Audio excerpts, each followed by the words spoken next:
Boa tarde, pessoal. É com imenso prazer que a gente está aqui hoje para mostrar o resultado de uma pesquisa que eu acho assim que é o sonho de muita gente, um sonho dessa galera toda aqui que está lutando pelo direito humano à leitura, essa atuação em bibliotecas comunitárias. Então, ela vai trazer resultados que vai poder a gente olhar de uma forma mais ampla para essa realidade das bibliotecas comunitárias no Brasil.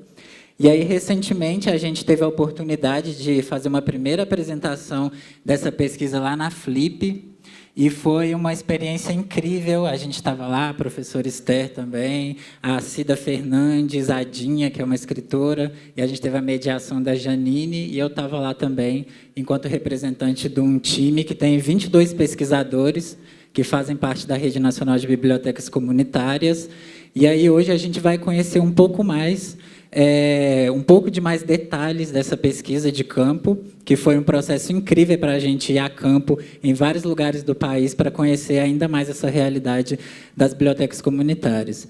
Então, a pesquisa vem para trazer dados que vão ajudar a gente a ir a campo, até para continuar incidindo em políticas públicas, inclusive, porque a gente sentia essa necessidade de chegar com dados, né, mais concisos, para a gente realmente se colocar na frente dessa luta e mostrando qual é o impacto dessas bibliotecas comunitárias no nosso país e por que elas precisam de investimento, né?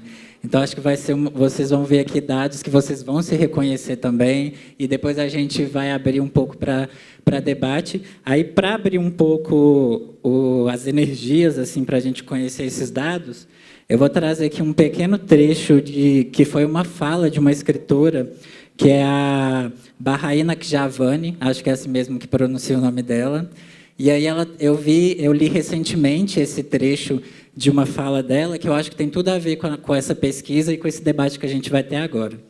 Que ela diz assim: sou membro de uma tribo ancestral, de uma raça venerável que, dizem alguns, está ameaçada de extinção. Ainda há muitos de nós por aí, ainda que, como acontece com outros grupos antropológicos, cujo sistema de crenças vai contra o da maioria, tendemos a ser invisíveis. Altas instituições financeiras nos ignoram. A política quase falha em reconhecer nossa existência, embora já nos tenha temido.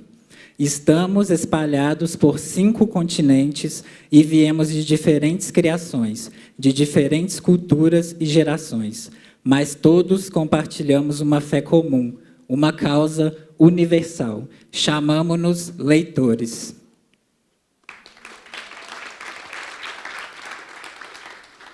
E aí, só para explicar um pouco como vai ser a dinâmica dessa pesquisa, que a gente vai apresentar mais a fundo aqui, assim que começar a passarem os slides.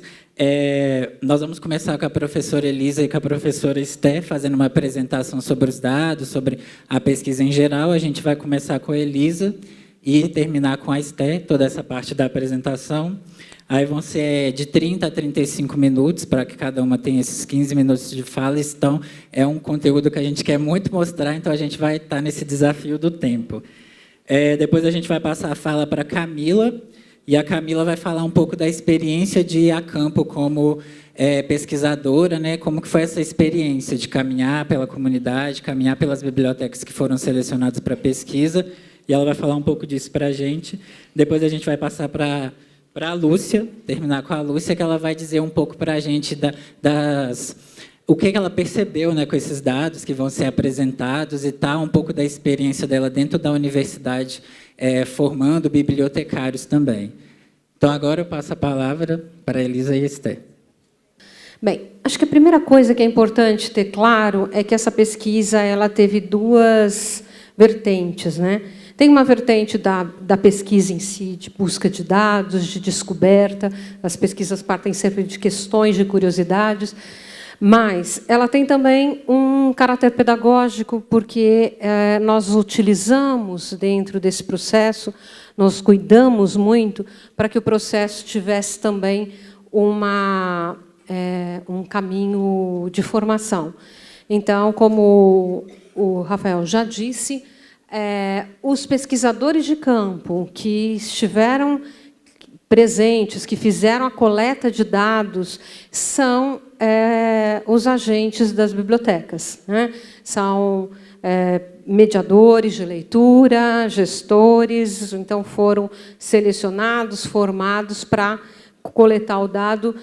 Ou seja, a pesquisa ela foi feita de maneira, assim como no mesmo conceito da rede, de maneira colaborativa, tá? Envolvendo eu não gosto, né, muito ruim a gente falar em objeto da pesquisa, né? Mas é assim que se fala na academia. Mas, então, envolvendo os interessados, os agentes, as pessoas que estão envolvidas nessa temática. Então, a pesquisa foi feita com a realização do grupo de pesquisa da Unirio, do Centro de Estudos e Educação em Linguagem da Federal de Pernambuco, o Centro de Cultura Luiz Freire e com o apoio do Instituto CIA. Então, passando para o próximo slide, o que eu estava começando a contar para vocês, né? Toda pesquisa ela parte de perguntas, de questões, né? Nós vamos em busca de respostas, né? E essa pesquisa partiu das seguintes questões: quais os diferenciais das bibliotecas comunitárias em relação a outras bibliotecas públicas? Que letramentos esperar como decorrência das mediações de leitura e escrita que ocorrem nessas bibliotecas comunitárias? E como os interagentes das bibliotecas comunitárias se apropriam de práticas leitoras? A partir dessas questões, nós estabelecemos o seguinte objetivo: identificar, compreender e dar visibilidade ao papel que as bibliotecas comunitárias cumprem nos processos de formação de leitores. Então, nosso foco está na formação de leitores. Para isso, nós estabelecemos uma estrutura para essa pesquisa, que ela foi estruturada em 4 fases. A primeira fase, o estabelecimento das bases conceituais, a definição do universo da pesquisa, elaboração de planos de trabalho. A segunda fase, construção dos instrumentos de coleta, aplicação de um piloto, nós testamos, né, a testagem desses instrumentos, seleção e preparação das equipes. Como a gente já falou, as equipes envolvendo os jovens, os gestores, os mediadores das bibliotecas comunitárias. A terceira fase foi reservada para a coleta de dados. Essa coleta em duas etapas. Uma primeira com entrevistas acompanhadas de questionário estruturado e observação, diário de campo, registro fotográfico, ou seja, uma gama de instrumentos e técnicas para organizar, para coletar, para posteriormente nós podermos sistematizar os dados. E a outra etapa de coleta, os grupos focais. A última fase da pesquisa foi da sistematização, análise de dados, comunicação e publicação dos resultados. Então, nós estamos dando início à publicação dos resultados agora, que vai finalizar em outubro com um livro que vai ser distribuído para todo mundo. As bases conceituais, acho que o grande foco aqui, para nós, que nós nos deparamos, nós discutimos muito as diferenças da biblioteca comunitária com a biblioteca pública, com a biblioteca escolar, que ainda existem discussões em relação a isso, e a questão da formação leitora, dentro desse universo da mediação de leitura e o que nós optamos por chamar de interagentes, que são os frequentadores das bibliotecas, mas são aqueles frequentadores que participam efetivamente das ações. Não é só o usuário que vai lá e usa, ou o leitor, porque o leitor, quando a gente fala o leitor, muitas vezes você está tirando aqueles que não são leitores e que também frequentam. Então, nós optamos por usar esse termo interagente para tratar o que se chama normalmente de público, né? Vale aqui, então, só focar que, para a biblioteca comunitária, nós trouxemos os conceitos que vêm lá das minhas pesquisas iniciais, como na tese de doutorado que eu fiz há mais de 10 anos atrás, há 10 anos, está fazendo 10 anos agora, as discussões que outras discussões, até as discussões que a própria rede tem feito e tem colocado, disponibilizado no seu site. Mas, basicamente, aqui, resumidamente, né, as bibliotecas comunitárias, aquelas criadas e mantidas pela sociedade civil, né, que tem por objetivo ampliar o acesso à leitura e ao livro em uma determinada comunidade. E a formação leitora, apropriação de linguagem escrita através da participação em práticas de leitura. Então, nós trabalhamos muito essa questão conceitual para a gente poder depois ir a campo, levantar os dados e confrontar com as bases teóricas. Pode passar, por favor.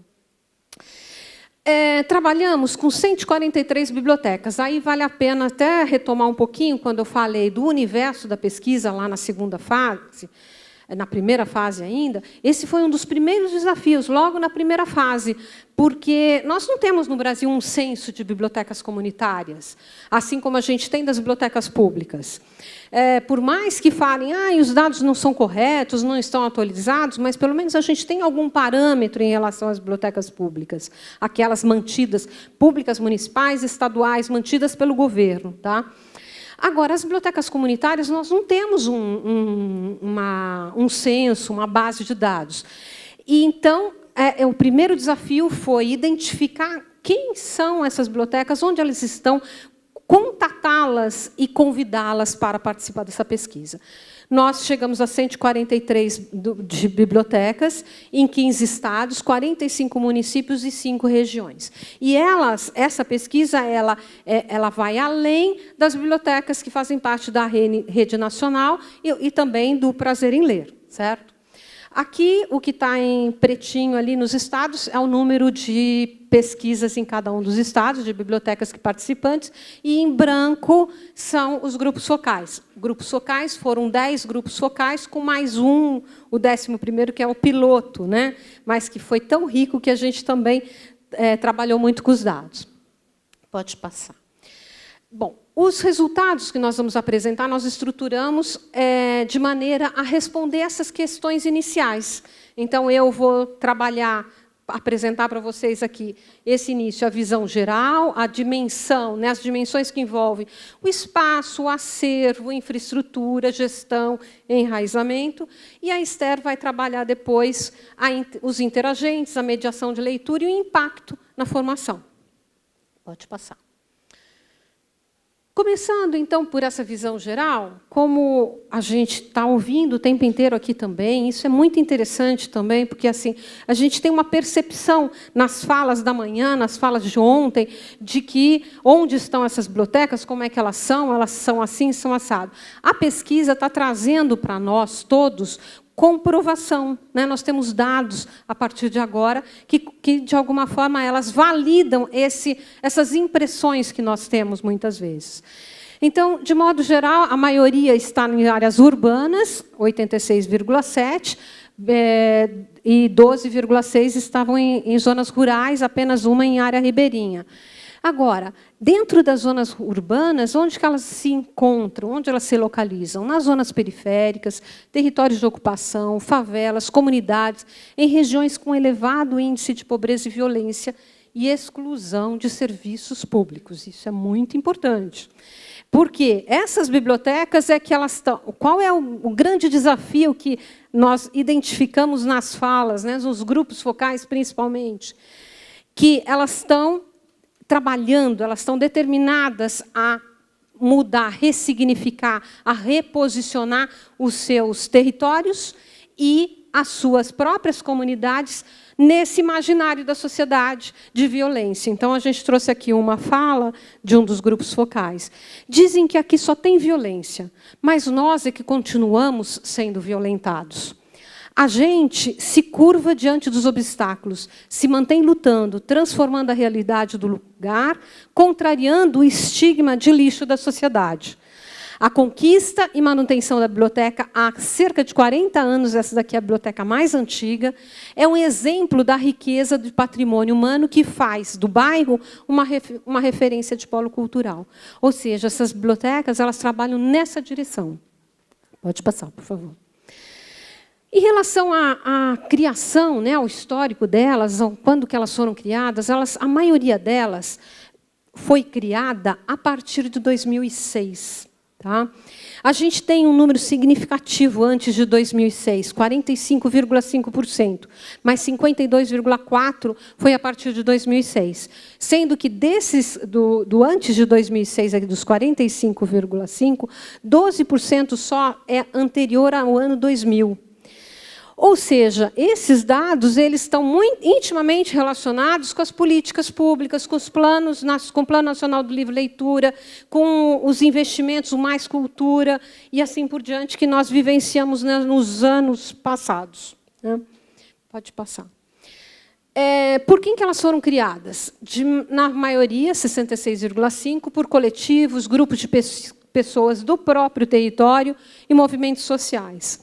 Um número muito menor, 22,4%, ela é indicativa de que foi criada já dentro de associações de institutos, grupos religiosos vêm com um número menor, e partidos políticos encontramos poucas, mas sim algumas criadas a partir de partidos políticos.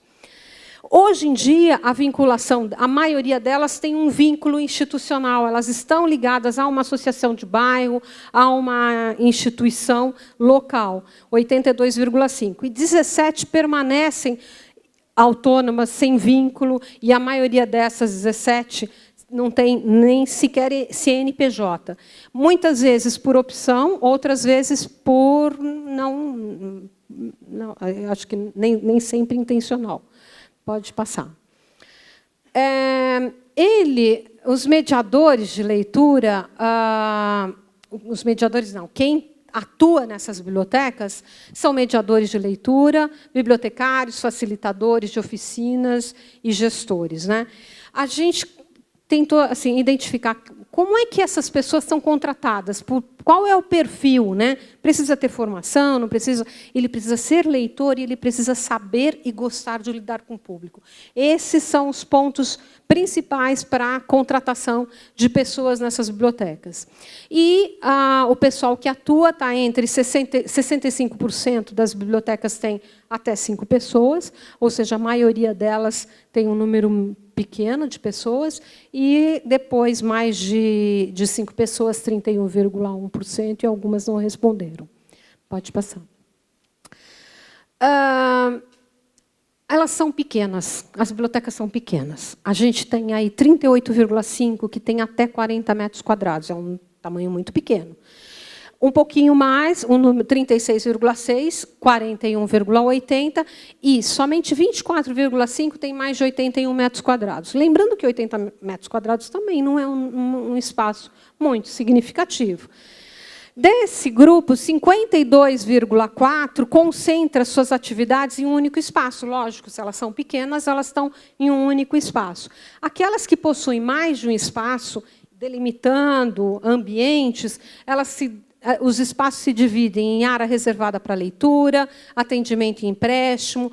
Tem bibliotecas que têm salas de oficinas, reservadas para oficinas, espaço reservado para computador e brinquedoteca. Lógico que em números, em quantidade menor, mas a gente identificou também esses espaços.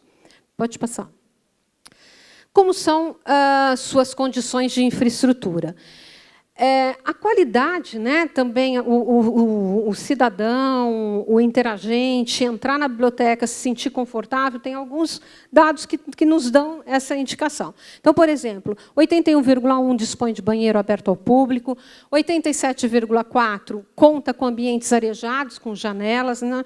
Parece bobagem, mas é muito importante, né? A gente ter um lugar iluminado, agradável.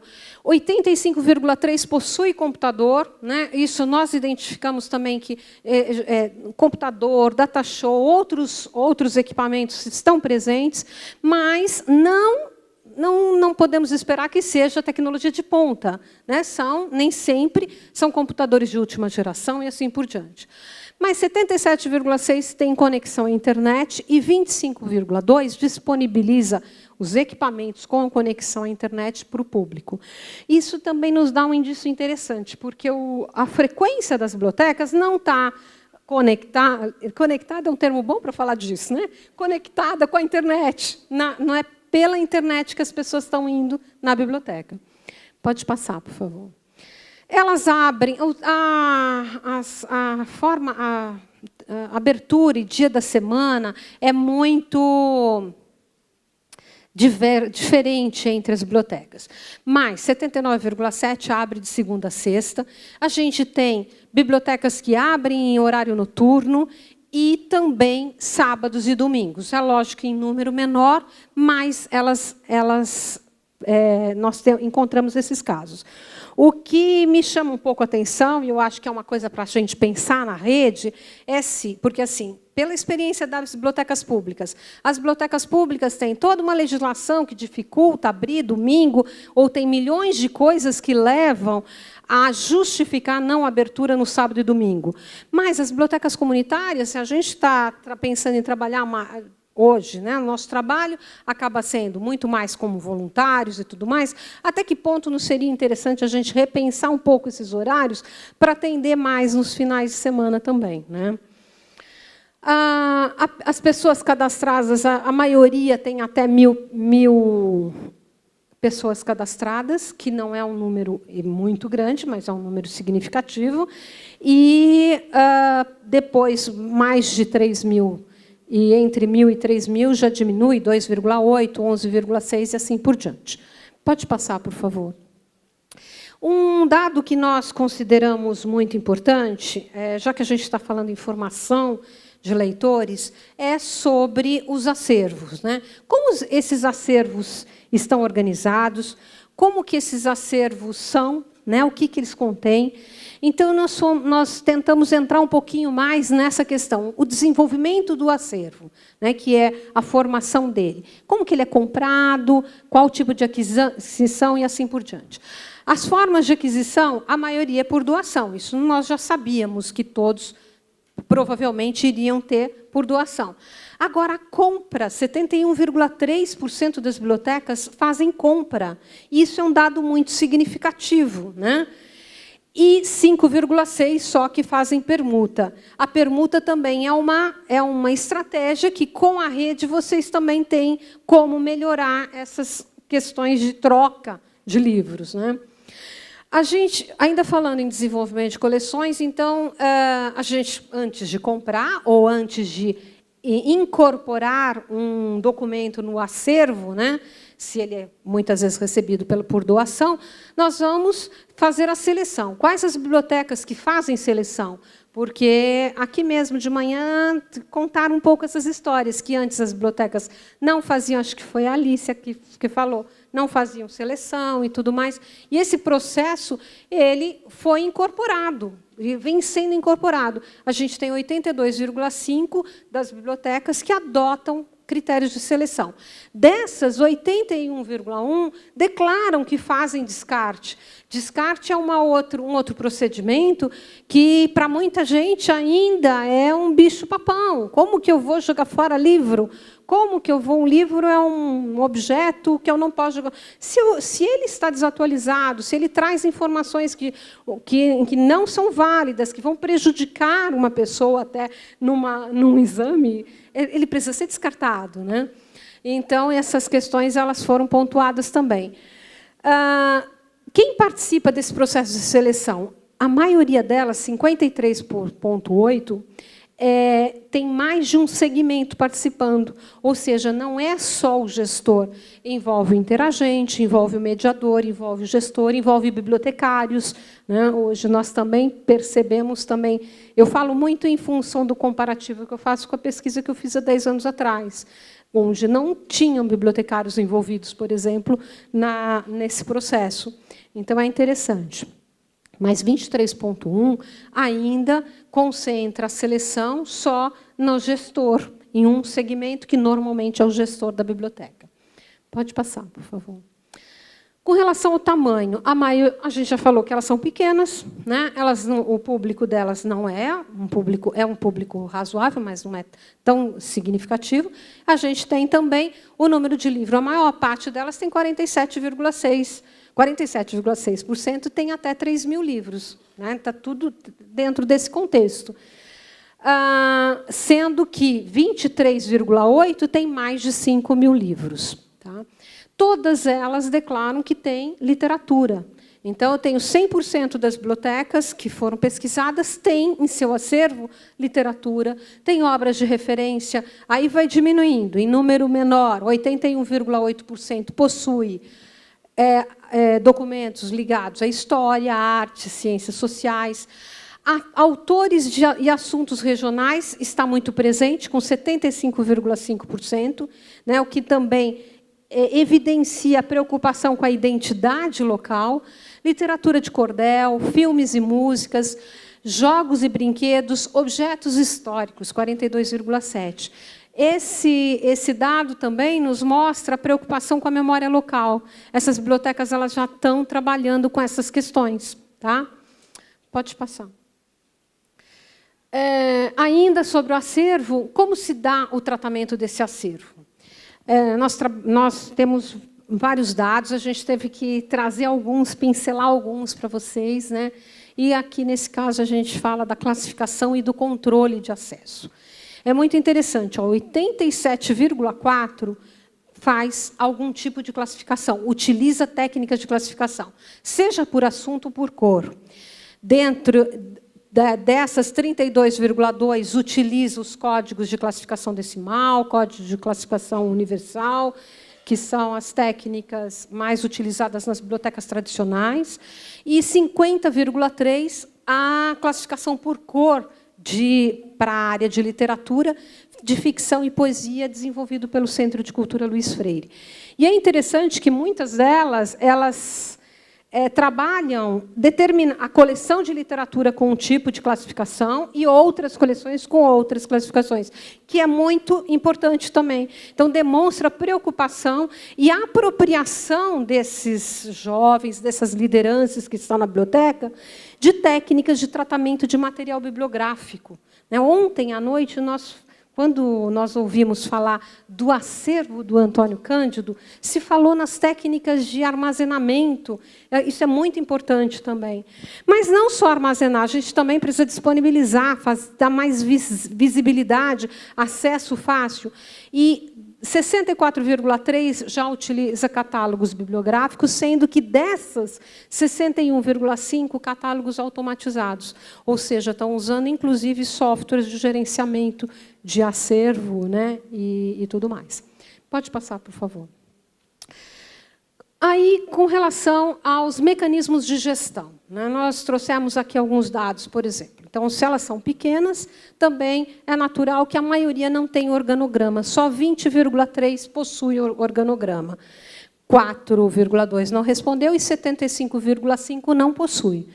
Tem 5 pessoas trabalhando, não, né? Então, o dado está de acordo. As formas de gestão.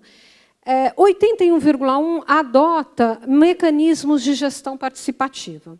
E isso também é um dado muito interessante, principalmente se a gente está falando em redes, se a gente está falando em trabalho colaborativo.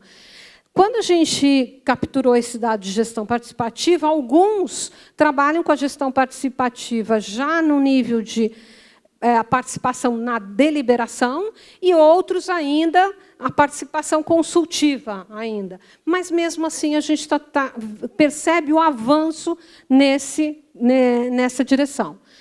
18,8% não adota ou não respondeu a técnica de gestão participativa. Mecanismos de avaliação também é uma coisa importante para a gente ver se a gestão, a preocupação com a gestão. 71,3% realiza algum tipo de avaliação. 28% não realiza. Pode passar, por favor. Como se sustentam essas bibliotecas? Eu acho que eu vou começar com a fala aqui do lado, né, de um grupo focal. Olha, nós passamos um ano difícil. Pela primeira vez, não conseguimos aprovar um projeto o ano passado. Isso começou a preocupar. E o cenário político não está nada bom. A gente vive de projetos. As bibliotecas comunitárias, elas vivem de projetos e vivem de parcerias. A gente, ao coletar o dado em relação ao custo, nós temos 21,7% das bibliotecas que sobreviveram no último ano com recurso de até R$1.000 por mês.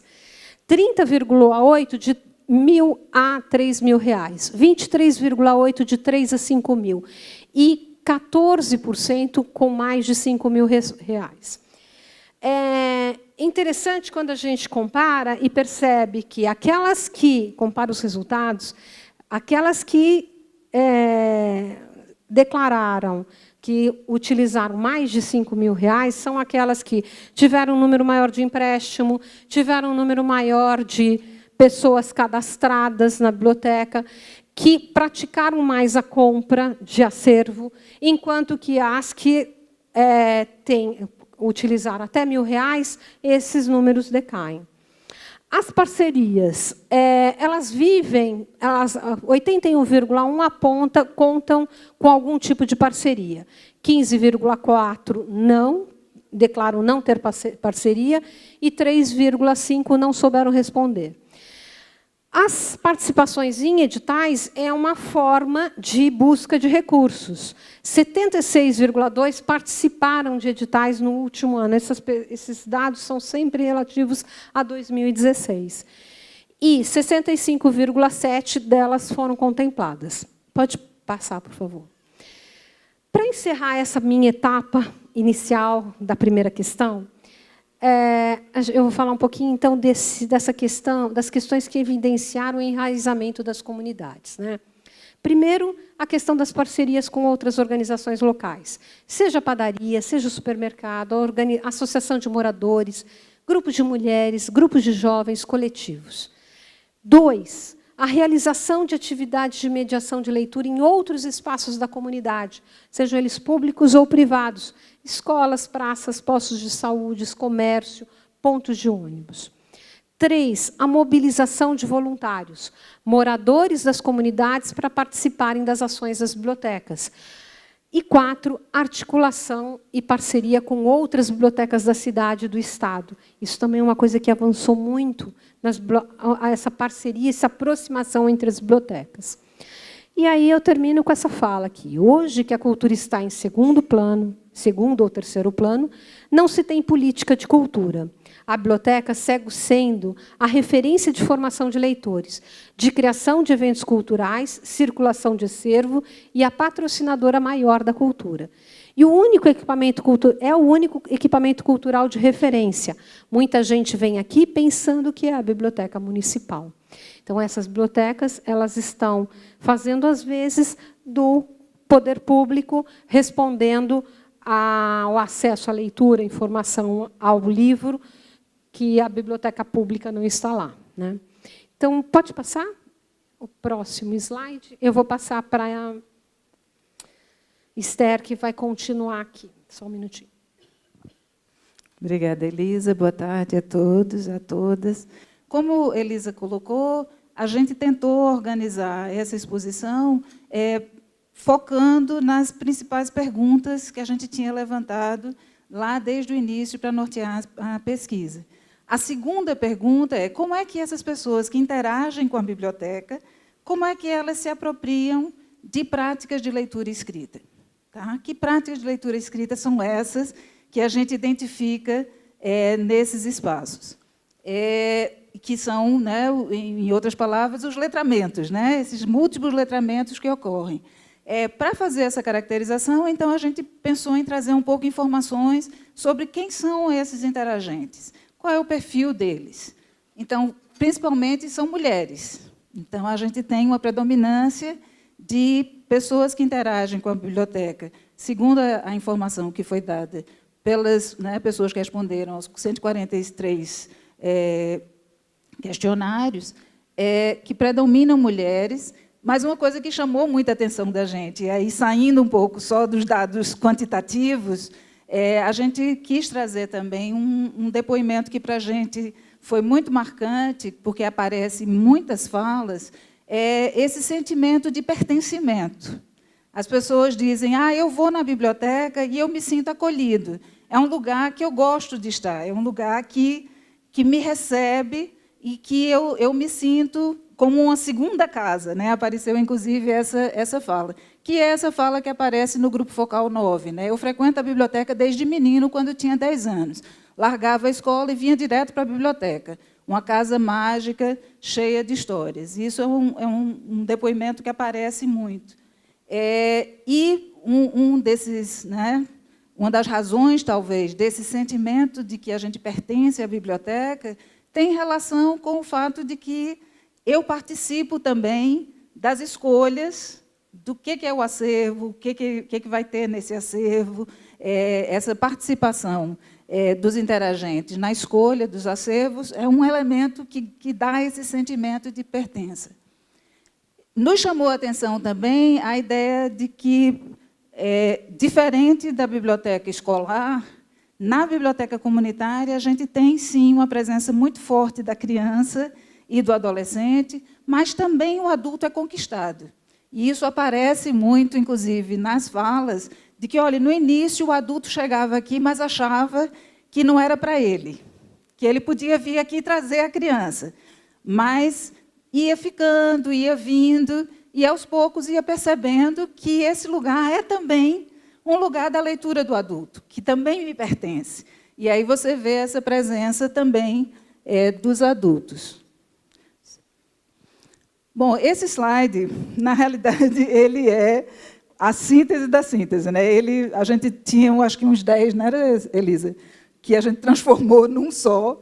E aí vocês vão desculpar a gente da gente não apresentar aqui as evidências que levaram a gente a chegar nessa categorização.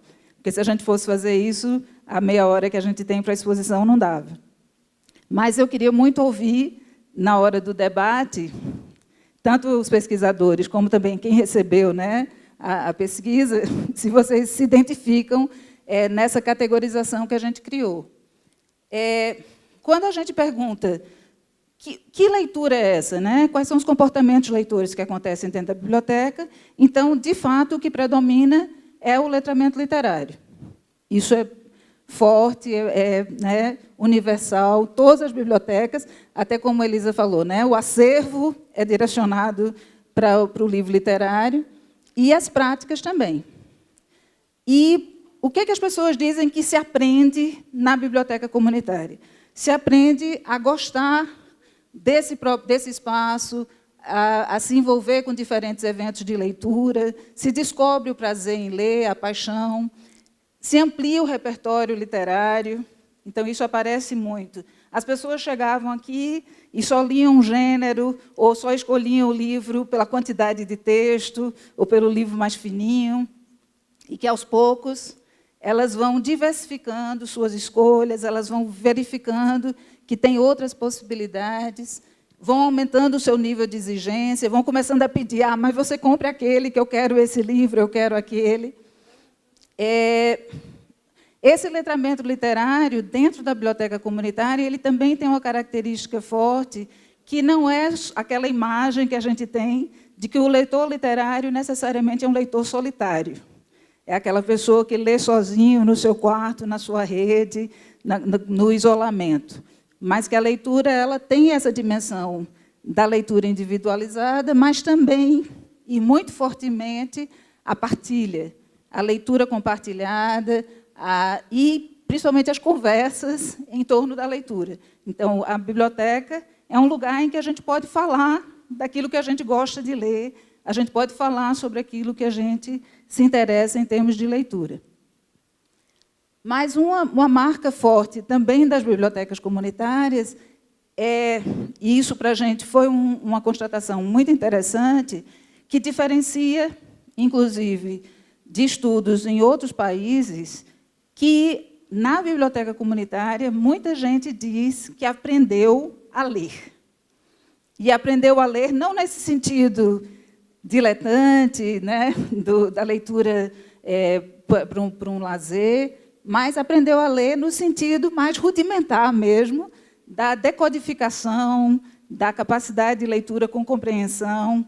Então, eu frequentava a escola e eu tinha uma frustração de não saber ler com compreensão. E isso, muita gente diz que é na biblioteca que ela passa a ler, né, superando limites com a decodificação e a compreensão leitora, e isso repercute nitidamente na trajetória escolar. Então, alguém que vinha muito desanimado porque não conseguia aprender na escola, não conseguia avançar porque não conseguia ler, ele passa a entender que ele pode, sim, continuar a sua trajetória escolar e avançar na sua trajetória escolar. E, com isso, reverte uma autoimagem negativa de leitor. Que isso alguma pessoa que já trabalhou aqui com educação de jovens e adultos, é uma coisa muito recorrente. A pessoa dizer, não, a escola não é para mim, eu não tenho esse perfil. E você se culpabiliza, né, e se responsabiliza. Não, a não leitura é uma responsabilidade absolutamente individual e não alguma coisa que é decorrência de uma trajetória. Uma terceira forma de se inserir dentro da biblioteca é exatamente criando o hábito de frequentar a biblioteca, circular com autonomia nas estantes, aprender a ser mediador de leitura. Ou seja, são pessoas que dizem que a sua primeira experiência com biblioteca é na biblioteca comunitária, que a biblioteca escolar não existia, que a biblioteca pública é muito longe, e que é a biblioteca comunitária que ensina o que é ser frequentador de biblioteca e saber usar esse dispositivo. A biblioteca também é um lugar de desenvolvimento de outras linguagens, inclusive de apropriação da própria escrita. Então, as pessoas dizem, olha, é na biblioteca que eu posso compartilhar meus escritos, que as pessoas podem ouvir o que eu escrevi e que eu posso compartilhar com outras pessoas aquilo que eu escrevo, e também o acesso a outras linguagens artísticas.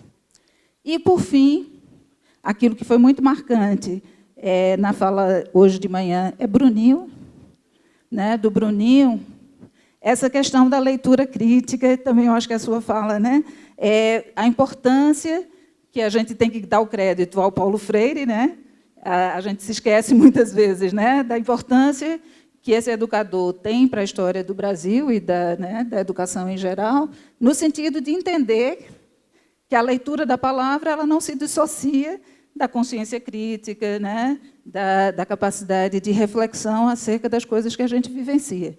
E aí é muito forte também nas falas que, dentro da biblioteca, se exercita o diálogo, a resistência, a reflexão acerca de condições socioeconômicas, das desigualdades de gênero, de raça, etnia, das relações que se vive injustas e desiguais e excludentes.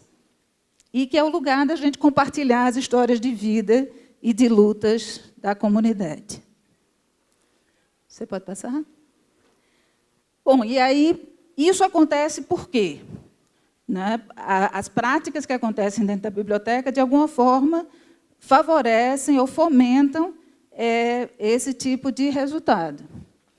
90,2% das bibliotecas afirmam que realizam mediação de leitura, então elas não são só um espaço de empréstimo, de disponibilização do acervo, mas elas fazem ações de intervenção no sentido de engajar os participantes da biblioteca em ações de leitura. Contam com 349 mediadores, Elisa já disse, né, uma média pequena de mediador por biblioteca, mas que garante um trabalho sistemático. Então, essa ideia também que se tem, que a biblioteca comunitária abre um dia, no outro fecha, não foi o que a gente encontrou. Tá? A gente encontrou uma regularidade muito grande no atendimento. E que, de fato, a prática de leitura compartilhada faz parte da identidade da maioria dessas bibliotecas, o que coloca, né, em discussão essa própria concepção de biblioteca, né, que a gente tem, né, as representações mais tradicionais de biblioteca como um lugar de guarda, de conservação, e uma ideia de biblioteca, sim, como espaço de apropriação da cultura, como lugar de mediação, e isso está muito forte nessas bibliotecas. E uma fala, então, muitas vezes o leitor vem buscar o livro, mas acaba ficando para ouvir as histórias, senta para ouvir as histórias, conversar, compartilhar as histórias, as suas angústias. Pode passar. Os mediadores de leitura, que perfil a gente identificou? 45% de jovens, até 30 anos de idade, 79% de mulheres, então, novamente, a gente tem, né, tanto o frequentador como quem é mediador predomina o grupo de mulheres, mas isso também é uma coisa que, né, tem um dado bem interessante também que se evidenciou na pesquisa, que muita gente diz assim, eu entrei como frequentador da biblioteca, passei a ser voluntário e depois me tornei mediador. Então, tem esse percurso, né, de que as pessoas vão progressivamente se engajando mais naquele espaço e se tornando efetivamente participantes da biblioteca.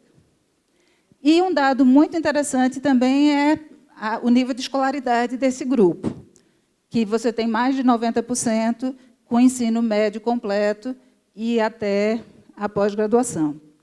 Se a gente compara, porque aqui a gente está falando de 45 municípios, nesses 45 municípios, os dados do IBGE mostram que só 10% da população tem ensino superior. E o nosso grupo aqui, você tem, né, 36 mais 5 ali, né, mais de 40% com ensino superior. Então, é um grupo bastante diferenciado dentro da média da população. Pode passar. É um grupo que atua, né, quase 70% entre 1 e 4 anos, 29,8% atua há mais de 4 anos, e você tem uma predominância de 57%, que é morador do próprio bairro. Que isso é um diferencial também, né? Voltando para a primeira pergunta, né? O que distingue da biblioteca pública? Tá certo. Essa ideia, né, de que esse pertencimento também é dos próprios mediadores. Uma fala muito importante também, que aparece de forma recorrente, é a ideia de que eu me tornando mediador de leitura, isso influenciou no meu comportamento como leitor também. Então, a ideia de que a gente se forma leitor também sendo mediador de leitura da biblioteca. Então, isso é um impacto, isso é uma repercussão que a biblioteca tem para essas pessoas também que entraram leitores, entraram interessados na leitura, mas a oportunidade de estar na biblioteca amplia as suas possibilidades como leitor. Essa fala, eu vi que a pessoa que está na plateia já se reconheceu, né? Comecei a frequentar a biblioteca da comunidade aos 40 anos, quando já era formada em Sociologia, mas tinha pouquíssimo contato com o gênero literário. Foi na biblioteca que passei a ver a leitura com outros olhos. Descobri a literatura, a poesia. E aí as estratégias de mediação, como eu já tinha destacado antes, são basicamente estratégias de leitura coletiva, de leitura compartilhada, aquilo que a Teresa Colomé fala, né, que são você criar redes horizontais de leitura, você cria, né, vínculos entre as pessoas que compartilham histórias, autores, gêneros, né, interesses. Então, a contação de histórias com livros, empréstimos, leitura fora da biblioteca, roda de leitura, contação de histórias sem livro e recital são as principais atividades de mediação de leitura que acontecem. E o depoimento de uma pessoa, né, que interagia na biblioteca, sempre tinha alguém para dar atenção, estimular, mostrar livros, chamar para fazer tarefas junto, conhecer as histórias. Era bom chegar no lugar, sentir, sentar, ver onde a história vai acabar. Essas 3 categorias que a gente coloca aí são extraídas a partir das respostas quando a gente pergunta no questionário. Que impacto você acha que a biblioteca tem? Então, a gente classificou as respostas em basicamente 3 grupos. Um grupo de pessoas que diz que a biblioteca tem impacto na pessoa e nas relações interpessoais. Então, essas pessoas que passam a ter uma identidade mais voltada a me reconhecer como leitor, a se sentir leitor, têm mais oportunidade de convivência na biblioteca, se inserem em práticas de leitura que antes eram ausentes da sua vida. Então, esse impacto que está associado diretamente à oportunidade de aproximação do livro da leitura. Mas a gente ouviu muitas pessoas também, e claro que a pessoa pode ter dito mais de uma resposta, então ali não soma 100, que, na realidade, o impacto da biblioteca é no campo da cultura, porque a própria existência da biblioteca ela oferece um conjunto de práticas que aquela comunidade não tinha e permite convivências que envolvem a cultura letrada que não existiriam se não fosse a biblioteca. E um terceiro grupo de pessoas reconhece que a biblioteca gera um impacto político e social, porque ela assegura um direito coletivo que é subtraído da maioria da população. Então, é porque a gente, tendo a biblioteca aqui, a gente passa a ter direito ao acesso ao livro. O que a biblioteca se diferencia? Porque ela é próxima, acessível, e está envolvida com a comunidade, o seu espaço é pensado para assegurar práticas de leitura compartilhada, ele possui acervos que priorizam o letramento literário, a gestão é compartilhada com outros agentes comunitários, os profissionais são oriundos da comunidade e muitos são mobilizados pela causa da leitura, pelo direito à leitura e a valorização do seu território. A população identifica a biblioteca e os mediadores como uma referência para as pessoas e para a comunidade. As bibliotecas se articulam, estabelecem parcerias e agora, através da Rede Nacional de Bibliotecas, elas ampliam a sua incidência em políticas públicas de leitura. Com relação à segunda pergunta, você pode passar?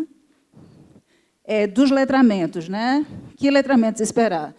Aproximações ao livro e à leitura literária, autonomia nas escolhas, melhora no processo de aprendizagem e escolarização, desenvolvimento cultural da coletividade, preservação e difusão da memória local, um debate que alimenta as ações afirmativas de grupos socialmente excluídos e a formação de mediadores, abrindo um campo profissional para a área da cultura. E, por fim, pode passar? Como é que esses interagentes se apropriam de práticas leitoras? Se apropriam usando amplamente a biblioteca, através de empréstimos, participando das atividades de mediação. Ela entra na biblioteca como interagente, se transforma em mediador, se apropria da cultura escrita, redimensionando sua trajetória escolar e seu vínculo com a cultura escrita, e a população entende a biblioteca como um espaço para socializar suas produções autorais e para afirmar a identidade local. Então, pessoal, foi uma alegria ter trabalhado com esse grupo. A gente reporta que isso é um diferencial também. A gente tinha como princípio, dentro da própria metodologia da pesquisa, que ela fosse uma pesquisa educação, que ela fosse uma pesquisa que tivesse esse sentido colaborativo, e a gente acha que só foi possível fazer esse trabalho exatamente porque vocês têm esse grupo de pesquisadores muito próximo e que conseguiu, inclusive, com muita legitimidade, chegar nos territórios onde a gente tinha necessidade de capturar essas informações. Obrigada. E agora a Camila vai falar um pouco de como foi para ela participar desse processo e ir a campo. Boa tarde. Nós pesquisamos em 8 bibliotecas, e apenas 2 eram da nossa rede na época da pesquisa, outras 6 eram, inclusive, de outros municípios, e uma até bem mais distante, assim, que a gente levou bastante tempo para chegar nessa biblioteca. Então, foram bibliotecas que a gente até pôde indicar no momento da pesquisa, e foi um processo muito rico, assim, desde o planejar como ir na biblioteca, entrar em contato com os educadores e gestores para organizar como seria a pesquisa em cada lugar. A gente teve um processo de apenas 1 mês para fazer essa coleta de dados, o que foi assim, bem desafiador, porque eu nunca tinha participado de uma pesquisa assim, tão grande, porque o questionário ele tinha muitas páginas, não me lembro se eram 10 páginas de questionário, e ainda tinha um processo de registro de diário de campo. Então, eu e a Yasmin, a gente se dividiu, cada dia uma fazia o questionário e a outra realizava as observações no diário. Foi um processo assim, muito legal e muito importante também de conhecer práticas de outras bibliotecas que a gente não está tão acostumada. O que eu percebi assim, é que nas bibliotecas da rede, a gente meio que já sabia qual seria a resposta que a pessoa ia dar para aquela pergunta. A gente já conhecia bastante. E nas outras, não. Foi um processo de descoberta muito legal. Teve uma biblioteca, inclusive, que a gente ficou 4 horas escutando o senhor que tinha criado a biblioteca contar a história de vida. Ele contou toda a sua história. Desde quando ele morou na Argentina, trouxe a biblioteca aos poucos para a cidade. Esse foi um dos depoimentos que mais me marcou. Assim, embora eu já conhecesse ele, a história da biblioteca, foi muito emocionante ouvir ele nos contando tudo o que ele passou assim, para conseguir, em plena ditadura militar no Brasil, construir uma biblioteca comunitária que funciona na casa dele, que não tem tranca, não tem nada na porta que as pessoas não possam entrar, então é uma biblioteca super livre. Inclusive, acho que uma das únicas que não tem nenhum registro de empréstimo, nem de devolução. É a comunidade mesmo que gerencia o espaço, então foi muito gratificante participar desse processo de coleta desses materiais, né? Outra coisa interessante de observar também foram as pessoas, né, que trabalham nessas bibliotecas, que nem sempre são pessoas remuneradas, né, muitas voluntárias, e como a Elisa falou antes, algumas realmente doam o seu tempo, que não é aquele tempo do trabalho, né, não é o dia da semana, então elas abrem a biblioteca no sábado, no domingo, para que a comunidade também possa frequentar e se tornar também uma pessoa daquele espaço, né? Porque a gente sabe que a maioria das pessoas trabalha, então, normalmente no espaço que a biblioteca fica aberta de dia da semana, é bem mais difícil ver aquele fluxo de pessoas. Então, no sábado e no domingo, muitas bibliotecas eram o maior público que elas tinham naquele período. Então, assim, conseguia tanto da criança até o adulto frequentar a biblioteca. E isso acho que é muito importante, porque os pais, os adultos, normalmente ficam de fora, né, dessas atividades que acontecem quando é durante a semana, porque muitos têm várias atividades, daí tem que cuidar da casa ainda, não tem esse momento de lazer. Então, no final de semana, realmente é o horário que eles podem ir na biblioteca e podem desfrutar também com seus filhos, né, com seus familiares. E depois a gente ficou muito tempo, né, esperando sair esse resultado da pesquisa, que foi assim, como é que será, né? Será que tudo que a gente viu realmente também faz parte das outras bibliotecas? Porque o Universo era 115 da Rede Nacional e outras tantas bibliotecas que não eram, né, da Rede Nacional. Então, a gente pôde ver também práticas muito parecidas, né? Tanto de empréstimo, de classificação de acervo, organização de acervo, a classificação dos livros. Então, a gente vê que tem bibliotecas que, embora não façam parte, né, da Rede Nacional, que elas têm práticas muito parecidas, assim, se reconhecem também quando a gente fala, quando a gente conta as nossas histórias da Rede Nacional. Acho que foi um pouco isso assim, que eu tinha pensado para falar. Depois, se tiver alguma pergunta, a gente pode falar mais. Agora a gente vai ouvir um pouco da Lúcia. Da Lúcia Fidalgo, a gente queria saber um pouco assim os seus comentários, né, depois de todos esses dados. Também você já teve um contato prévio com a pesquisa, os pontos que você acha mais importantes também de ressaltar ou de fazer algum apontamento, né, mais aprofundado. E queria que você falasse um pouco também como você trabalha com formação de bibliotecários, né? E eu faço biblioteconomia, inclusive foi a biblioteca comunitária que me levou para a biblioteconomia. E eu queria ver como que você vê a biblioteconomia dentro da academia do curso, que a gente percebeu muito, ainda é muito invisível, né? A biblioteca comunitária até como uma tipologia de biblioteca dentro da universidade, e inclusive o que deixa a gente muito feliz de ver essa pesquisa e esses resultados é que a gente vai poder chegar com dados e com um estudo de realidade, com um produto científico mesmo, do que é a biblioteca comunitária no Brasil e seus impactos, né? Aí eu queria ouvir um pouquinho isso de você. Bom, boa tarde a todos. Sou professora do curso de biblioteconomia. E eu sou professora de uma disciplina que só na UFRJ, me parece, se tiver outras universidades, se estiverem outras universidades que têm o curso de biblioteconomia aqui, pode me corrigir, mas, a princípio, o que eu sei que só a UFRJ tem mediação de leitura como matéria obrigatória e logo no primeiro período. E eu sou professora de mediação de leitura lá. Eu também foco todo o meu trabalho na área social. Eu dou aula de biblioteca, informação e sociedade, eu dou aula de gestão de bibliotecas escolares, que é uma biblioteca que mora no meu coração, depois eu vou dizer por quê. E também eu dou aulas, as minhas aulas são todas voltadas para essa questão social. Primeiro, eu vou começar a falar sobre a pesquisa, até porque meu tempo é curto aqui, e eu adoro o senhor do tempo, já falei para ele ficar fazendo assim para mim, ó.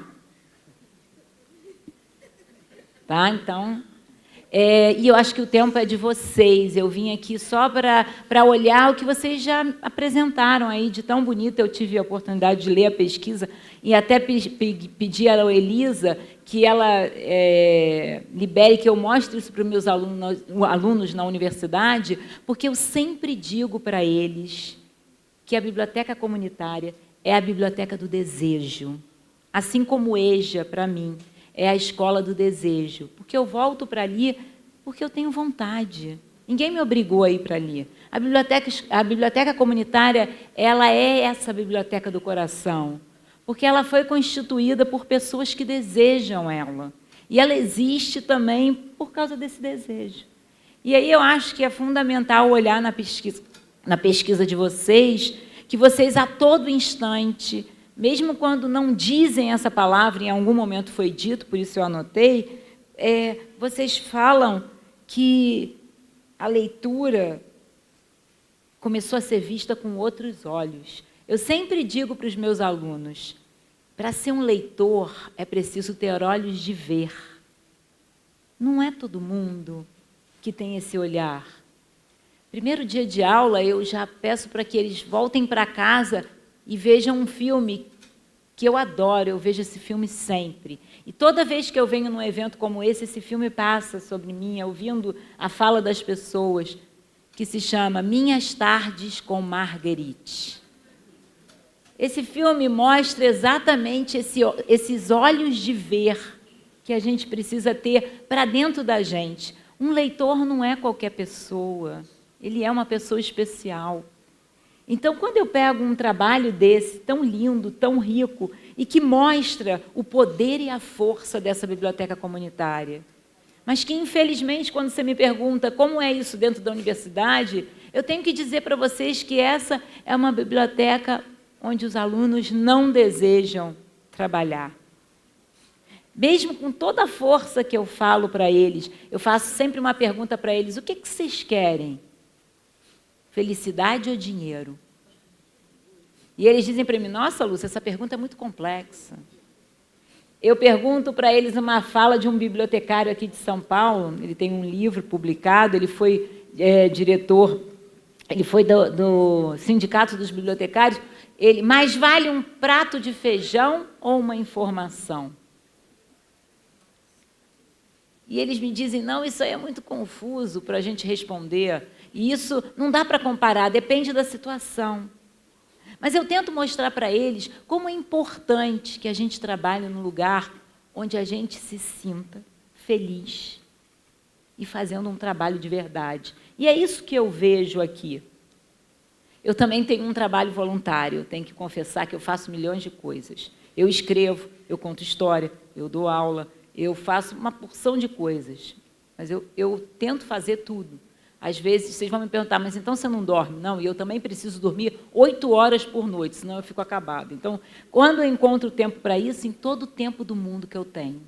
Eu sou voluntária numa ONG, chamada Aldeias SOS Infantil. É uma ONG internacional, tem em todo o Brasil, mas eu fui para lá por acaso, porque eu queria fazer um trabalho perto da minha casa, porque eu fui voluntária no Hospital do Câncer.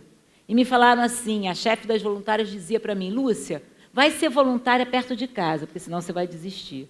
Já que você faz tanta coisa, escolhe um lugar que você pode ir andando. E aí eu descobri que perto da minha casa existia essa ONG, que trabalha com o Morro do Banco, lá no Rio de Janeiro. E eu um dia me apresentei lá e falei assim, olha, eu queria ser voluntária. E todo mundo, que bom, mas o que você faz? E eu disse, eu sou bibliotecária. Eu falei assim, engraçado, eu estou vendo uns livros aqui, a gente montou assim. Eu falei assim, eu posso assumir esse espaço? Eu posso arrumar esse espaço de um jeito que todo mundo vai gostar? Pode. E aí eu comecei a arrumar os livros e eu encontrei uma forma de arrumar que eu aprendi dentro da universidade. Eu sempre conto para os meus alunos que eu desisti de fazer biblioteconomia logo na segunda semana. Primeiro porque eu não entrei porque eu queria. Depois porque eu comecei a ver aquilo tudo muito complicado e difícil. No primeiro período, eu já reprovei na matéria mais importante, que era a descritiva, a catalogação. Falei, pronto, acabou a minha vida, vai uma aprender a outra. Mas foi no terceiro período dessa faculdade, já vou voltar lá na ONG, só para vocês saberem. Foi no terceiro período dessa faculdade, eu fiz a Universidade Federal Fluminense, que entrou uma professora muito diferente na sala. Por isso que eu digo que os professores e os bibliotecários, eles mudam às vezes, e os mediadores de leitura, eles mudam a vida das pessoas. Essa mulher entrou na sala e eu fui fazer essa disciplina porque me empurraram. Era tarde, em Niterói, em pleno verão, porque a gente teve greve. E verão para carioca é praia, não faculdade. Mas lá fui eu, porque a disciplina era bibliotecas infantis, atividades em bibliotecas infantis. E para fazer a disciplina, você tinha que levar lápis, papel, tinta, tesoura, cola. Eu falei, caramba, acho que aqui eu vou me aliviar. E assim eu fui. Entrei na sala, sentei na minha cadeira, e entrou uma professora que usava um óculos escuro, um coque, uma saia comprida e um all-star de cano longo vermelho.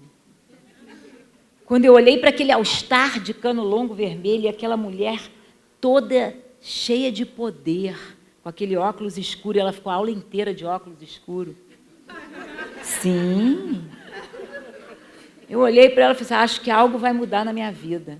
E ela então olhou para a gente e disse assim, por favor, levantem. E ela disse o nome dela, eu não vou dizer para vocês quem é essa mulher, eu trabalho com ela até hoje. Ela falou, levantem, levantem, e peguem as cadeiras e coloquem todas no meio da sala. A gente olhou aquelas cadeiras de madeira, que tinha até lugar para o tinteiro. Não estudei na Biblioteca Nacional, viu, gente? Foi o curso da UF. E assim nós botamos aquelas cadeiras e falamos assim, nossa, essa mulher vai fazer uma fogueira aqui? E ela depois então disse, escolham uma parede. E eu falei, caramba, fogueira e paredão. Levem as tintas. E a gente levou. Ela falou, agora vira de frente para a parede e começa a pintar todo o seu desejo nessa parede. Eu falei, pronto, a minha vida mudou. Essa mulher botou uma música, com um fundo musical, com um poema de Pablo Neruda. Eu falei, o que é isso? O paraíso é aqui agora. E ela ficou desenhando um caracol, enquanto a gente pintava a parede. Bom, eu sei que esse problema repercutiu para ela, foi chamada na direção da universidade, mandaram pintar a parede toda de novo. Mas ela realmente mudou a minha vida, porque eu descobri o que era leitura, o que era ler, o que era uma obra literária, o que a literatura infantil tinha de tão importante para o adulto. E eu segui toda a minha trajetória acadêmica nessa linha de mediação, e nem se falava de mediação na época, mas a linha de leitura, literatura. Depois eu me formei, a gente se separou por um tempo, mas depois a gente se reencontrou. Trabalhamos anos no ProLer, e tudo isso que vocês mostraram aqui, é tão forte ter essa pesquisa estruturada para a gente provar, onde se precisa provar, que isso é verdade e que pode acontecer. Então, na verdade, o que eu tinha que pontuar para vocês, porque eu acho que a fala é de vocês, não é minha, já foi apresentado esse resultado tão bonito que eu vi antes e que fiquei encantada, é que é possível. É possível fazer um trabalho desse, é possível fazer um trabalho de leitura com as pessoas, é possível mostrar para alguém que você pode escrever na parede quando você não tem um caderno para escrever. Uma vez uma professora, eu sou escritora também, né, ela falou assim, você acha que eu tenho condição de escrever? Eu falei, claro que tem, todos nós temos, mas eu tenho uma história para te contar. Eu não sei se eu escrevo ou se eu dou para você escrever para mim, mas eu sei que você conta, então conta essa história para mim. E ela me disse que ela morava numa cidade bem pequena, no interior de Minas, e ela esperava o avô voltar todas as férias. Então, ela subia na laje da casa, ela sabia direitinho quando era a volta do avô, porque o avô vinha no trem. Então, quando vinha aquela fumaça, ela corria para a estação para esperar o avô chegar. E o avô vinha com uma mala toda de madeira. E, em silêncio, ele vinha do lado dela. Tinha um abraço, um afago e o caminhar dos passos. E quando ele chegava na casa, ele abria aquela mala, não tinha presente nenhum, mas ele tirava uma porção de tintas, sentava em frente ao muro que já estava branquinho, esperando por ele, e ali ele ia desenhando as histórias da cidade dele, porque ele era coveiro. E ele sabia todas as histórias da cidade. E durante todo o tempo das férias, ele ficava ali contando, sem dizer uma palavra. Mas como Paulo Freire diz tanto, né? Era a leitura de mundo dele. E quando ele ia embora, ele juntava as tintas, fechava a mala, pegava o trem e acenava para ela. E ela chorava, mas ia para a beira do muro para ler tudo que o avô tinha deixado para ela. Isso é ler com outros olhos. E é isso que vocês fazem. E foi isso que vocês fizeram. Trouxeram para o papel para registrar o que a beleza dessas pessoas faz por esses lugares. E só para encerrar, eu voltando na ONG, porque eu falei dela, eu sempre volto, hein? Eu aprendi com Caracol. Só não tem o poema do Neruda, mas na ONG, é uma ONG perto de um morro, Morro do Bão, que eu já falei, atende as crianças do morro. A gente tem todos os problemas que vocês possam imaginar, mas a gente tem todas as alegrias que vocês também conhecem. E eu, quando eu cheguei lá, eu resolvi arrumar os livros em ordem alfabética pela primeira letra do título, para ser mais rápido. E botei lá, né? E botei as letrinhas e dei uma aula para eles, muito divertida, dizendo que os artigos eram proibidos de entrar. Então, se era a Casa Amarela, ficava na letra C, que o A estava proibido, tinha sido expulso, não estava podendo trabalhar. Aí eles falaram, Lúcia, mas e quando é acordei agora cedo? Aí o A entra. Ah, tá. Então, o A quando está de mãozinha, pode. Quando ele está de mãozinha, mas não com S. Com S nunca pode. Aí eles, mas se for assombramento? Espera aí, gente, está ficando muito difícil. Vamos fazer assim. Quando for hoje, aí eu escrevi lá no cartaz e mostrei para eles. Então, eu arrumei toda a biblioteca, eu só vou lá uma vez por semana. Arrumei tudo para eles e expliquei como é que era que funcionava. Só que toda vez que eu voltava, na semana seguinte, estava tudo bagunçado. E aquilo era um trabalho incessante de colocar tudo no lugar. E aí, um dia, eu resolvi, falei assim, vou fazer o seguinte, vou botar uma caixa e vou escrever assim, todos os livros que vocês não sabem onde colocar, coloque aqui. Aí eu falei que agora vai dar certo. Na semana seguinte, quando eu voltei, a biblioteca inteira estava lá dentro.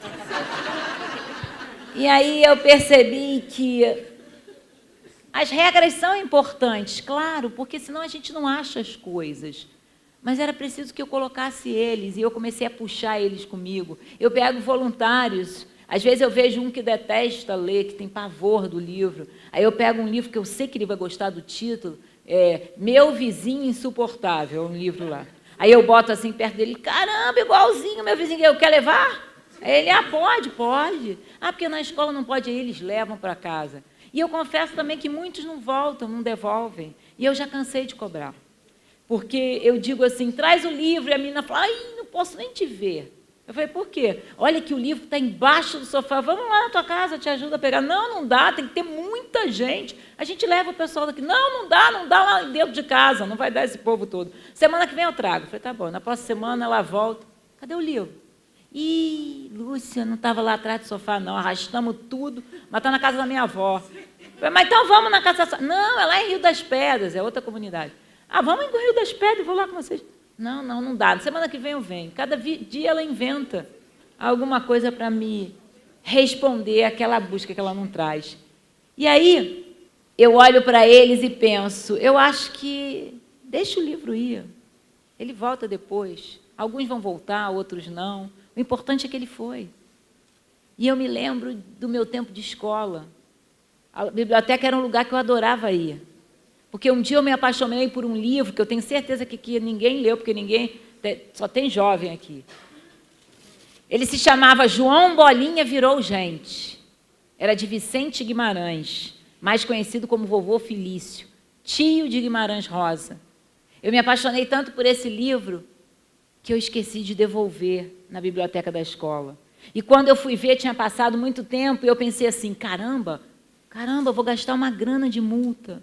É melhor esconder ele aqui. Eu lembro que tinha mais 5 exemplares, a bibliotecária nunca vai dar falta. Escondi ele no lugar lá e toda vez eu abraçava ele para viver com aquele livro uma felicidade clandestina, igual Clarice Lispector. Eu não devolvi o livro e quando a minha mãe foi me matricular na escola no ano seguinte, ela recebeu uma carta da bibliotecária. Quando ela olhou, a bibliotecária disse para ela, mas logo a Lúcia. Minha mãe tem 6 filhos, tá? Minha mãe chegou com aquela carta em casa e ela disse, Lúcia! Quando ela falou Lúcia, eu gelei. Porque sempre era Lucinha, Lulu, Lu. E eu falei, o que houve, mãe? Lúcia, que história é essa? Eu falei, mãe, aí eu tentei explicar a história da felicidade clandestina, não colou. Ela falou, resolve isso logo quando você chegar lá. E foi assim que eu fiz. Fui lá falar com a bibliotecária, com muita vergonha, levei o João Bolinha, virou gente. E quando eu olhei para ela, eu falei assim, e aí, o que você vai fazer comigo? E ela disse, olha, você tem 2 opções. A primeira é pagar a multa. Quando eu olhei o valor, eu ia ficar o ano inteiro sem lanchar. E qual é a segunda? A segunda é você ficar 6 meses sem frequentar a biblioteca. Entre a primeira e a segunda, eu fiquei com a primeira, porque, para mim, um livro sempre valeu muito mais do que um saco de biscoito. Muito obrigada.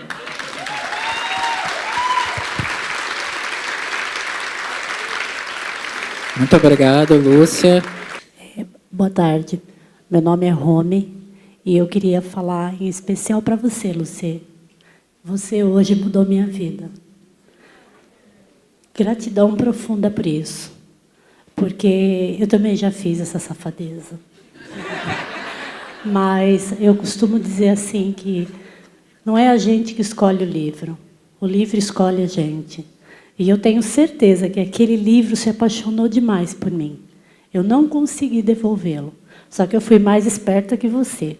Eu comprei outro igual e levei na biblioteca. Gratidão.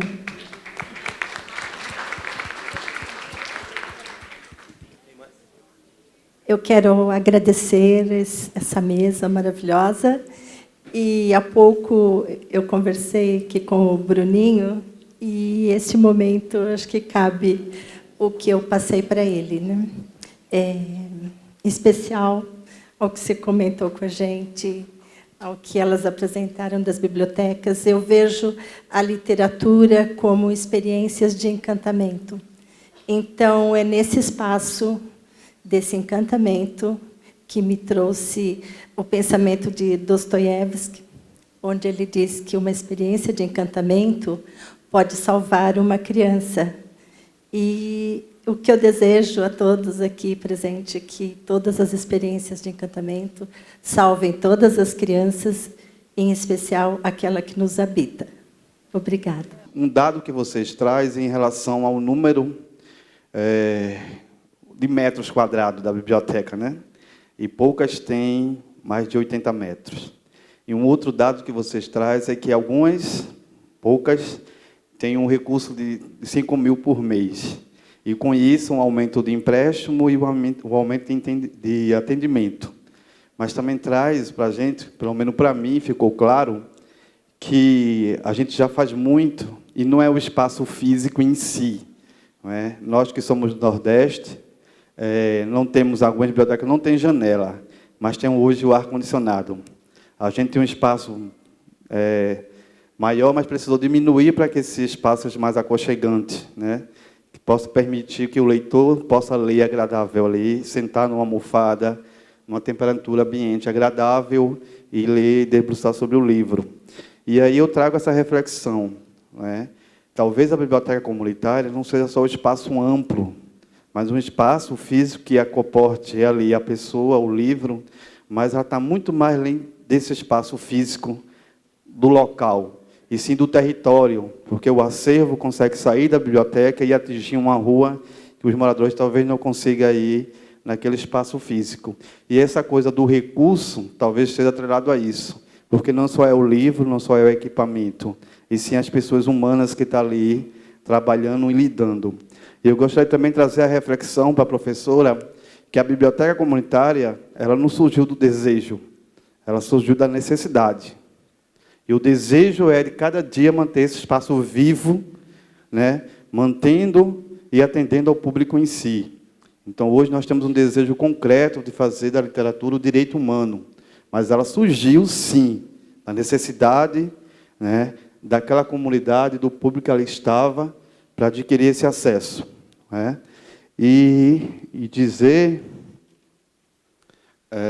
e aqui a gente escutando a conversa, né, dessa toda coisa, a professora traz o relato da biblioteconomia, que nós temos tentado incidir nesse processo da formação do bibliotecário para esse espaço, né? Um espaço de luta, do social, não é? Dizer que nós, da Biblioteca Comunitária, organizamos o acervo não para o usuário, mas sim com o usuário, para que o usuário possa se entender dentro desse espaço.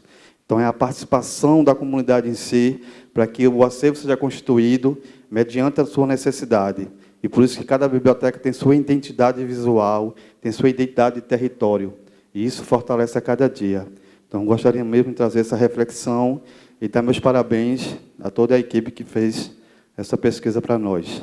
Eu falo da minha experiência, me identifiquei um pouco, que ela não está completa a pesquisa, mas eu me identifico porque eu participei. Nós fizemos com 14 bibliotecas, mais uma que era fora, 15 bibliotecas em Salvador. Nós tivemos o cuidado, porque por conhecer, por estar no cotidiano dessas bibliotecas, quando a gente chegava na biblioteca, nós tínhamos que ter também esse cuidado que nós não estávamos lá. Como pesquisadora, que nós tínhamos que ter um olhar, uma visão crítica, social e humana para colocar todo esse material escrito no questionário. Tivemos esse cuidado muito. Essa pesquisa foi feita por Solange e por Vilma, que é uma bibliotecária. Eu não sou bibliotecária, eu sou pedagoga, psicopedagoga, mas ela, e o tempo todo, nós, com esse cuidado, eu chamava ela, ela me chamava. Vilma, cuidado com esse olhar de bibliotecária. Solange, com o olhar do social. Então, uma ia completando a outra, teve esse cuidado do grupo, da equipe, do pessoal que estava do outro lado também, porque foi colocado aqui, está sendo colocado a número, a pesquisa. Claro, teve isso, e a proposta, o produto maior, final, era esse. Conto uma experiência, eu fiquei doente, gente, eu fiquei muito doente, mas eu tinha o compromisso de terminar essa pesquisa, e eu tive esse compromisso não só com as pessoas, eu tinha um compromisso comigo mesmo, a partir do momento que eu assumi esse trabalho, porque, para mim, foi um trabalho profissional, porque nós tivemos uma qualificação antes, e também o cuidado com as pessoas, o cuidado com nossos leitores, o cuidado com os gestores, o cuidado com os pesquisadores e o cuidado também com as pessoas que nos convidaram e legitimaram, que foi a Rede de Bibliotecas de Salvador, que legitima 2 pessoas a fazer esse trabalho. Então, as coisas têm que ser muito bem feitas, muito bem cuidadas, mas não é número, porque isso também nos ajuda futuramente, Elisa, a professora, e a mesa que eu parabenizo, que nós temos visão de futuro. A nossa visão de futuro, nós, como rede de biblioteca, é levar para a gente conseguir novos projetos. Nós não estamos fizemos por fazer. Nós fizemos porque nós temos os dados concretos, aí eu trago para o real, os dados concretos para a gente colocar nos nossos futuros projetos, editais e outras coisas. Porque nós agora, nós tentamos, ao longo dos anos, deixar de ser invisível. Hoje, agora, e outros momentos que já foi em Paraty, e outros momentos já foi apresentada a pesquisa, e logo, logo vai ser mais reapresentada, agora com coquetel e tudo mais, claro, né? Olha, já estou colocando coquetel e tudo mais, estou brincando. Para dar um respaldo social para a gente, para nós. É isso que eu quero colocar. E finalizar, porque já estou finalizar aqui, agradeço a pessoa de Vilma Amada, né?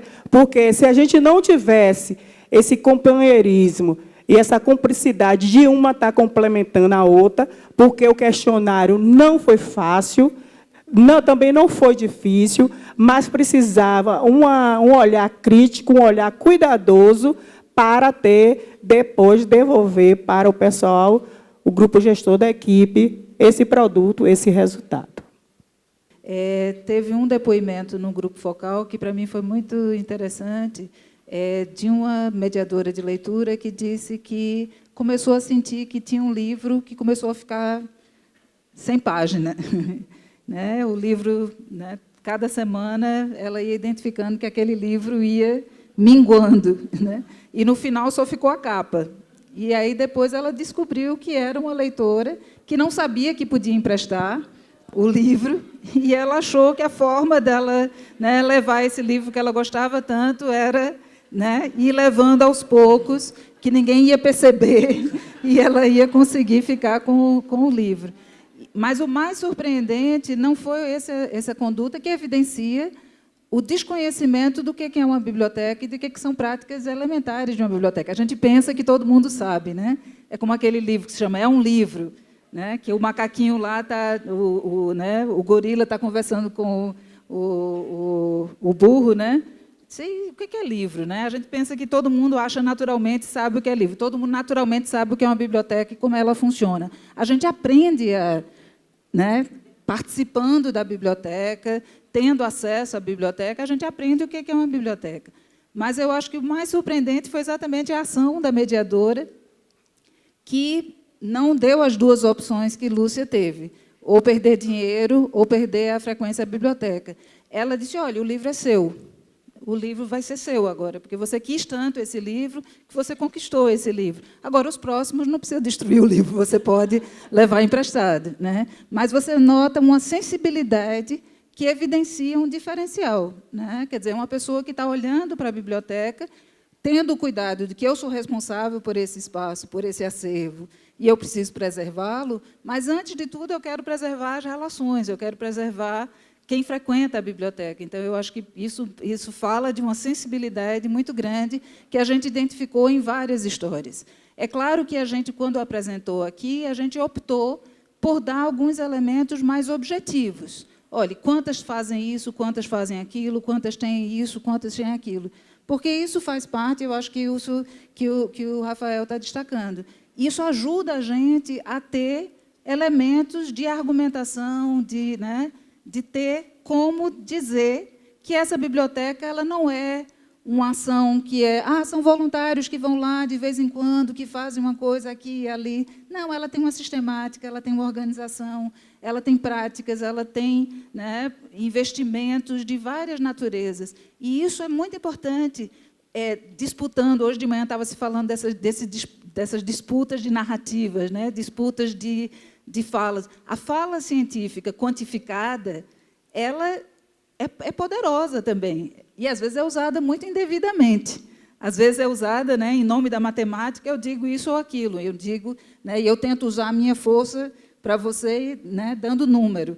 Número se interpreta também, número se pode olhar pelo lado positivo ou negativo, né? Essas pesquisas que saem sobre o perfil do leitor do Brasil, a maioria delas olha só pelo lado negativo. Mas eu me surpreendi muito de ter visto uma publicação que saiu em 2001, quando saiu a primeira edição do INAF, que, pelo contrário, os dados são muito parecidos com os de agora, mas eles eram avaliados muito positivamente, vendo as positividades, vendo aquilo que tem do que aponta, né, do que ali a gente pode identificar para a gente fortalecer. Eu detesto fazer pesquisa para denunciar. Nunca fiz na minha vida. Eu sou professora que estou me aposentando, já vou me aposentar o ano que vem. E, assim, a minha vida, eu nunca quis fazer pesquisa para dizer o quanto a escola não faz. Porque o que a escola não faz, eu já sei. Eu quero mostrar o que ela faz. Eu acho que essa biblioteca comunitária, para mim, o que me entusiasma é porque ela faz. E tem muita coisa para ser mostrada do que é feito, né? E eu acho que é isso que a gente tem que, né, ir junto, construindo caminhos do que a gente pode fazer para fortalecer, e a nossa contribuição é desse lugar também, né, de quem pode organizar um trabalho sistemático e que, pela primeira vez no Brasil, dá dados com essa abrangência toda, porque não tem outra pesquisa sobre biblioteca comunitária que mostre tanta dimensão como essa pesquisa está mostrando, né? Então, é uma contribuição que está posta para debate. E, quando a gente debate, a gente bota a cara para bater também, que isso faz parte, né? Alguém vai concordar, alguém vai discordar, isso faz parte. A minha honestidade intelectual é de mostrar o que eu vi, como eu vi, de onde eu tirei as informações. É isso. Bom, gente, nós precisamos finalizar agora, que já passamos o tempo. Então, eu agradeço muito a Elisa, a professora Esté, a Lúcia, a Camila. Eu acho que foi um papo bem interessante, mais uma oportunidade da gente apresentar esses dados, que, claro, a gente vai mostrar sempre que possível. Isso, e agora, em outubro, a gente vai fazer também o lançamento da pesquisa em formato de livro, então todo mundo vai poder ter acesso a esses resultados, utilizar, levar para todos os lugares que a gente precisa levar essa pauta da biblioteca comunitária, e é muito legal perceber que agora a gente vai ter esse instrumento também para se pautar, mais uma forma de atuação também da Rede Nacional, em parceria com a universidade, e a gente precisa disso mesmo, de produção de conhecimento, mostrando a nossa realidade, mostrando essas pautas que a gente tanto está discutindo aqui desde cedo. Então, muito obrigado a todos pela presença. Obrigada, queridos.